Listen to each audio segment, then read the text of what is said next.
Alright, kumusta? Meron akong susubukan dito tapos isi-share ko sa inyo. Yung nabili ako online na Armor guys. Professional Care Anti-fog and rain para sa helmet and glasses. So ngayon, yung sasakyan na yan, subukan natin yung side mirror niyan kasi may time talaga na nahihirapan akong sumipat sa side mirror kapag marami ng basa ng ulan. Bagsak ng ulan. Hindi ko na naalalat eh. Portion na yan, basa yan kanina. So, pumasan lang natin ulit.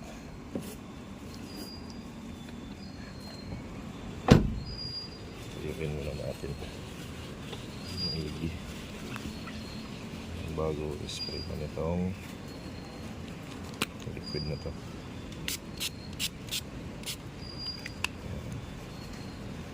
Tapos ito rin ganoon din itong side na to kasi ito lang naman yung portion na makikita mo yung side mirror eh yung maayos. Spray. Alright, nasa natin ulit ng tissue para matuyo. So, testing ko lang to. Hindi ako master dito. Hindi ko pa alam yung magiging resulta kung maganda ba o hindi.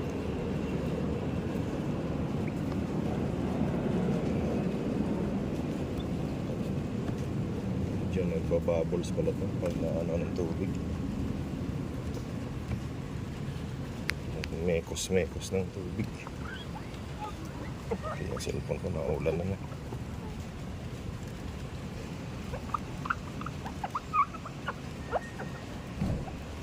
Anti-fog and rain. Okay? Tama natin yan mamaya pag nag-drive na ako. Ito lang laman kong tissue ko. Wala na nga. Ubus na.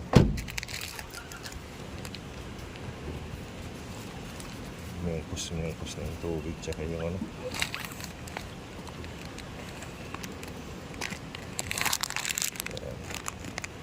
Yan yung resulta. Medyo mahina pa yung ulan. Hindi ko alam mamaya kung anong magiging resulta sa kabila. Tara, tago muna ako. Ayusin ko muna yung cellphone. Yan yung itsura na kabila na hindi pa na lagyan ng ano itong Armor guys na to. Testingan natin ulit kabilang side habang hindi pa malakas yung ulan kasi basa yung cellphone ko. Tuyuin lang natin ang maigi para mapit siya.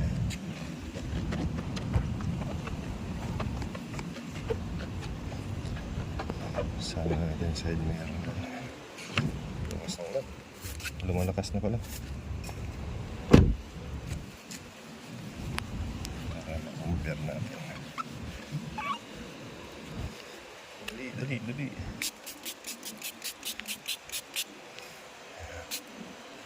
Sipa. Bumasa na yung cellphone ko.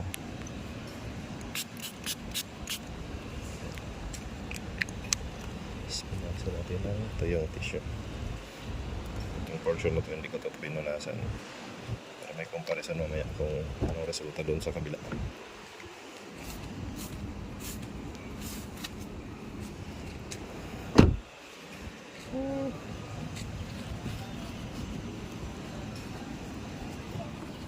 Hindi ko alam kung tama ba itong pag-apply nito. Wala kasi instruction dito sa bote.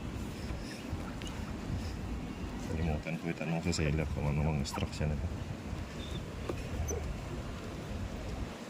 Saan yung cellphone ko?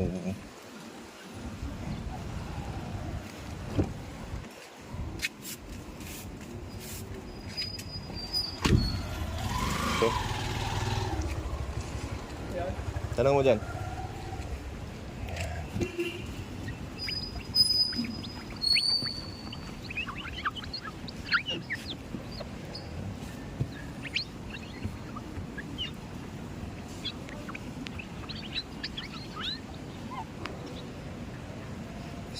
goods to. Para may recommend natin. Pang helmet natin. Ginamit ko na to sa helmet ko ng nakaraan. Hindi naman siya masyadong nag-fog. Comparison.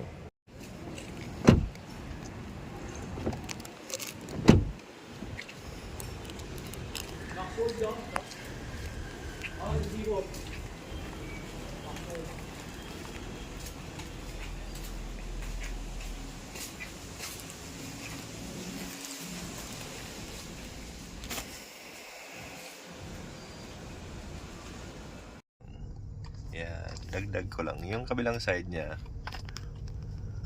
wala naman siyang parang bakat-bakat masyado. Pero obviously hindi umulan ng malakas. Yung inaantay kong ulan na. Itong kabila, yan medyo malabo siya. Ayan. Hindi ko alam kung kulang lang yan sa punas ko na maayos kanina or what. Pero ngayon, itry ko punasan. Yan. May tissue dito. Mamaya na lang. Wala na akong tissue. Ayan. So, pupunasan ko siya ng tissue. Baka hindi lang siya naayos kanina. Ayan. Malinaw na ulit. Naspo lang pala. Pero in-applyan ko kanina yan ng anti-fog tsaka anti-rain. Ewan ko lang kung ganun yung tamang proseso nun. Pero nakatulong naman ng konti. Hindi nga lang talaga bumanat yung ulan na malakas para masubukan ko siya kung gaano siya kalakas.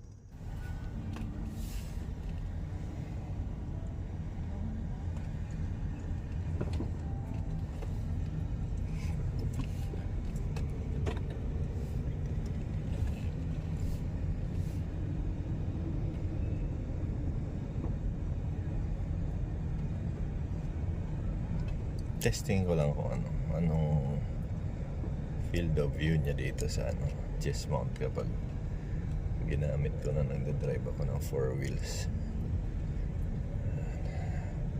So, ano yung level ng makikita niya.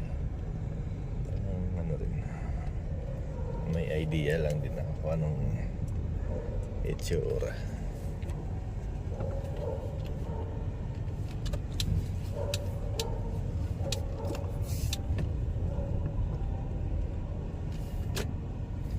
Na-curious lang ako.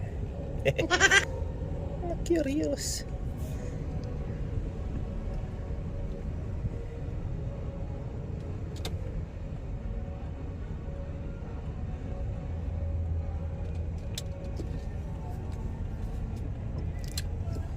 Kung maganda ba siyang gamitin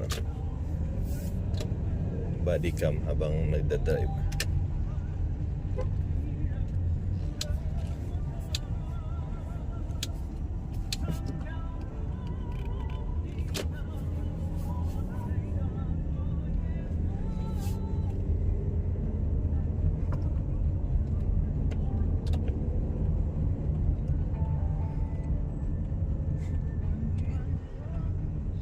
Mataas masyado. Adjust ko nga mamaya.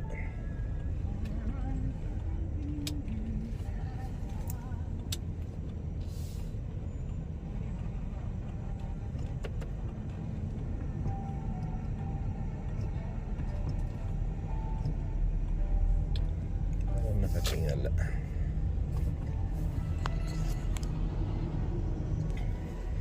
Pag yumuko naman ng count, kung makikita niya yung dashboard. Okay. Ibig sabihin dapat talaga dito banda yung dashcam talaga, nakasalpak talaga sa may windshield.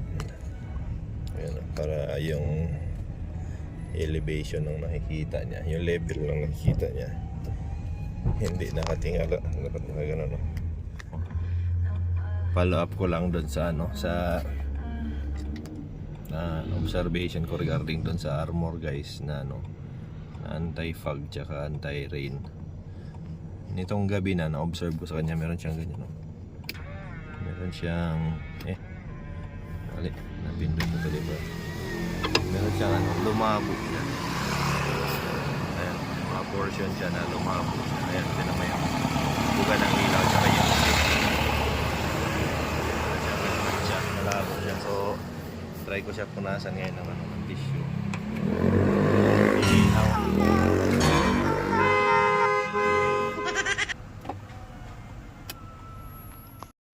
Natatanggal siya pag ano, pag pinapunasan, tapos pagka maya maya parang ano ulit, Oh no! parang lumalabo siya ulit. Kaya hindi ko alam kung bakit. Yung kabila na hindi ko pa napunasan yan. Ayan, malabo rin siya. Pero pag napunasan siguro yan siya, katulad din yan siya nito. Lilinaw na din. Kanina naipit ko pa yung busina kanina, kaya bumusina tuloy. Sige, yan lang muna.